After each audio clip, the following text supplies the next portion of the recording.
everybody, welcome back. So again, we're still in the 6th grade round of projects, possible projects. Now if you find yourself near the end of the term or the semester and you only have a week or two left, this is a really good little quick project you could do with the kids to make these toys. This is called a Jacob's ladder. Not sure what they're called in any other languages, but I do know that these have been around for a very long time. In fact, when they were going in and looking at what was in King Tut's tomb in Egypt, they've actually, amongst the gold and the other beautiful artifacts they found in there, they actually found one of these little Jacob ladders toy, believe it or not. So I'm going to show you how to make these quite easy. Now this one that I'm going to make is going to be kind of a smaller one. You can make them any size, but we're going to see how this little small one works. Now, first thing you're going to need to do is you're going to have some ribbon, some good quality ribbon, preferably, not something cheap. And you're going to need some scissors. You're going to need some small 3/4 inch long nails. Okay, these are copper ones, these are steel. You'll need a small hammer. You're going to need a small saw. And you're going to need to cut all of your pieces the same, so you're going to need a measuring tool. So the idea is you want to make your first one, and then you can pretty much trace the first one on the successive one. So in this case, I've traced out the size of the shape we're going to need here, and I'll go ahead and cut that. I've already marked this one as to the exact size we need. You'll notice that I'm using 2 different colors of wood, and they're going to alternate. And it's nice to have this value change with this particular toy. It kind of looks cool when you have the different colors. So I'm going to go ahead and cut this piece off. Pre-mark it.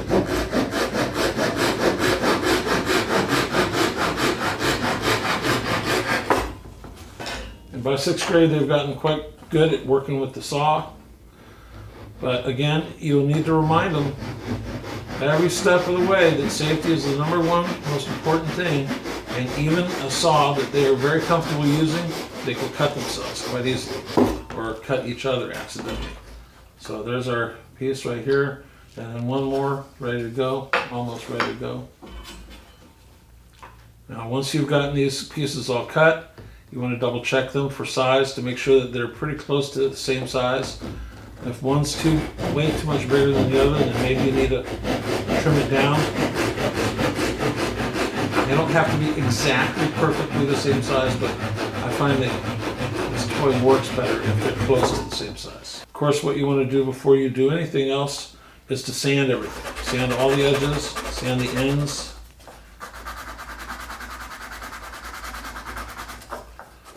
So each one is going to be sanded nicely. Okay, and if you have a bigger piece of sandpaper, then you can, simply go like this. Work your corners down. You want to make sure that all your saw cuts are off, all your pencil lines are off.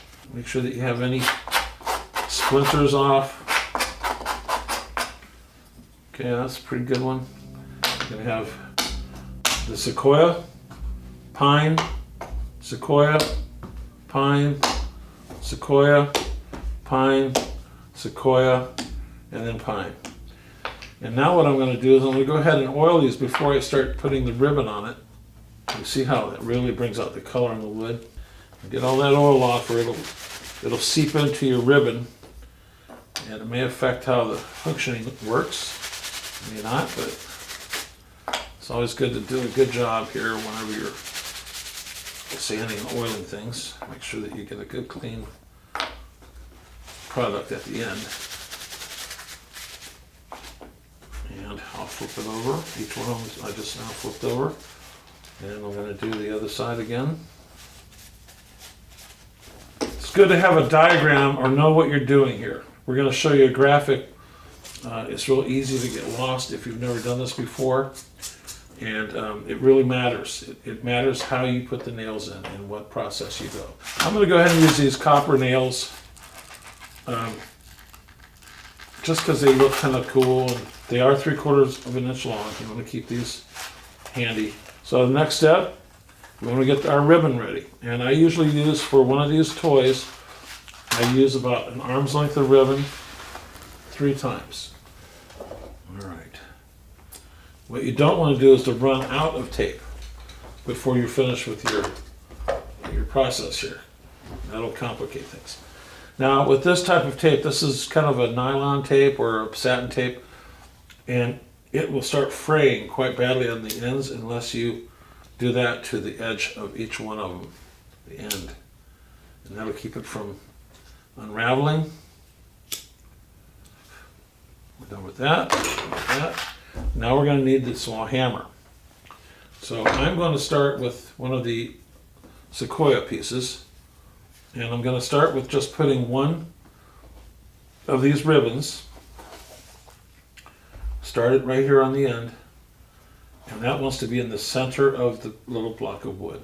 So I'm going to actually use a clothespin here to hold the nail and get it set, and then I'm going to, this takes a little bit of delicate work here, and you may need to actually help the students, or they can team up and help each other hold this, and maybe one kid is holding it while the other kid is nailing it, while the other child is nailing it. This definitely wants to be in the center.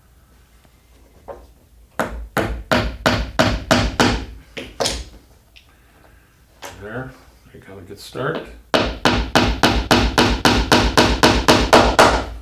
Okay, so that's your very first step, is to get that nailed in like this. Okay.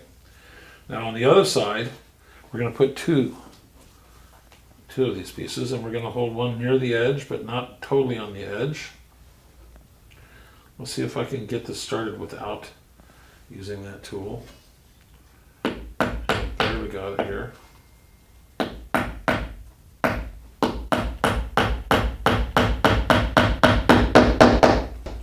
Okay, and then we have the third piece is going to go in the opposite corner. Make sure that you keep the ribbon lined up nice and straight. Okay, so the very first one is the most important one, obviously, because you have on one end you have 2 ribbons nailed in, and on the opposite end you have 1 ribbon nailed in. Okay, and you lay these out so that they're not in each other's way, and you simply put the next piece on. And of course I'm going to use a different color wood, and I'm going to flip these over, and then I'll put 2 on this one. I'll nail these guys in.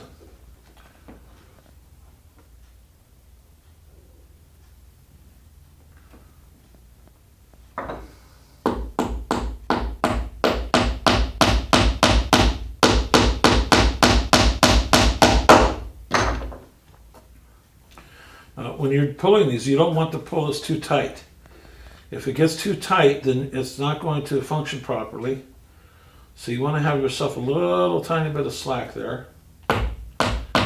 And make sure the nail goes in nice and straight, or it will come out the side, which is going to be kind of ugly.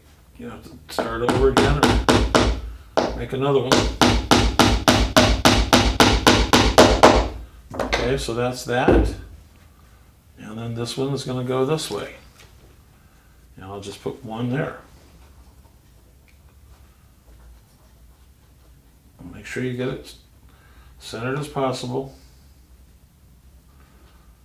And go ahead and put your little nail in. Again, you don't want to pull it too tight. That affects the function. You want to have that nail straight up and down as possible.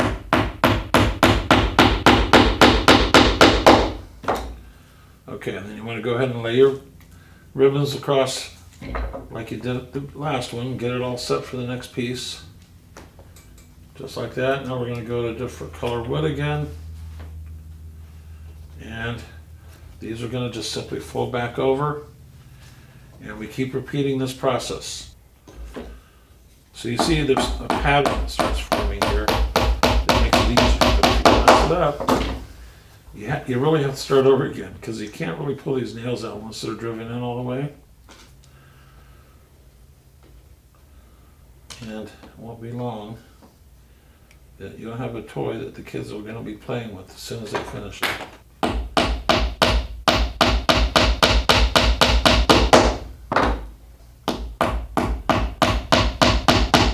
Keep doing that same process. Repeat it over and over again. And again, you don't want to pull this ribbon too tight. You want it to be a little loose there. Not too loose, but a little loose. And, oops.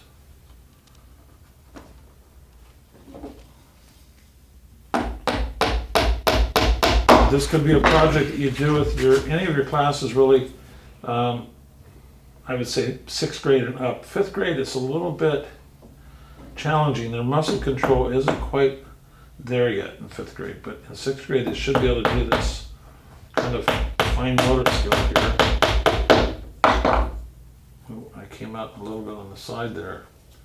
You see that, how that nail came out? Right there, so I'm just going to go ahead and rub it back in. And keep going.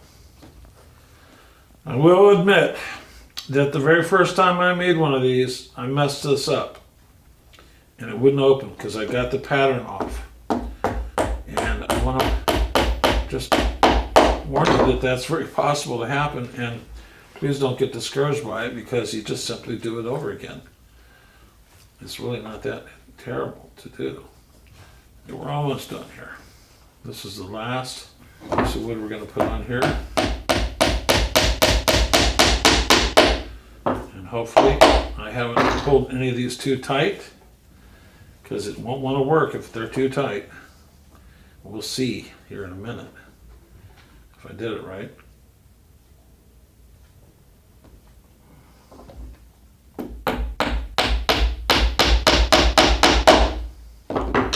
Now this is not the very best ribbon in the world, but it's pretty decent. You can get better stuff. I've made these with leather strips instead of the ribbon. I made them with rope, although the rope didn't really work that great. Okay, now next step is to go ahead and trim off the excess. So we're going to clean these little corners up, these edges, so that they're not going to unravel on us. So now we're going to see if this thing is going to work or not. Okay, there it goes. See what happens when it's a little tight. It doesn't want to work smoothly. So what I'm going to do now is I'm going to go ahead and kind of pull it just a little bit so it's not quite as tight, like this. You don't want to pull too much or you're going to break it. And then I'll try it again. There it goes. Not bad. And that's how you make a Jacob's ladder.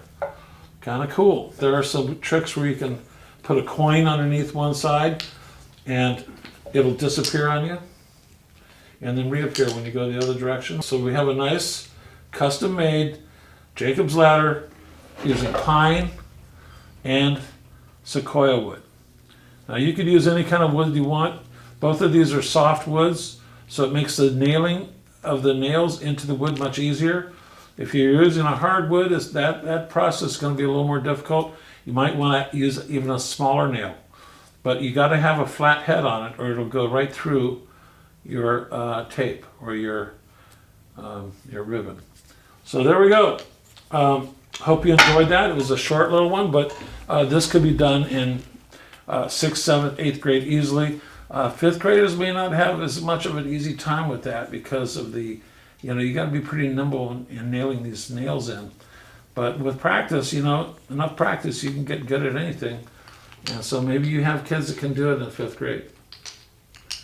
Okay, but it's really fun when they finish these. You get to hear the little children with their squeals of joy when it works. And then, of course, there's the ones that aren't working, and so you have to do a little adjusting on it. But usually it's pretty easy to do. The thing that will stop it from working is if you pull that too tight, the ribbon too tight when you're nailing it, or if you don't follow the right pattern of nailing. That'll make it not work for sure. but it should have that pattern and you should be in good shape. So that's it. Jacob's ladder, fun little toy to make. Now the little children, like first grade or even kindergarten, they'll mess this up in a minute. They'll start pulling on it and then throw it apart. And it's not really a real sturdy toy. It's pretty fragile. So the little kids can definitely destroy this very quickly. But you see how easy it is to make one. So it's easy enough to make another one if it gets destroyed. Again, I like the different colors of wood. You know, it kind of gives it a nice pattern. Okay, so this little toy here brings us to the end of the 6th grade curriculum possibilities. Again, you know, you'll know your students and what they're capable of doing or not. If you think that 5th graders can do it, try it. Otherwise, I would wait till 6th grade for something like this. Anyway, so I hope you enjoyed that. It's a lot of fun, and I hope to see you on our next video. Stay tuned. Bye.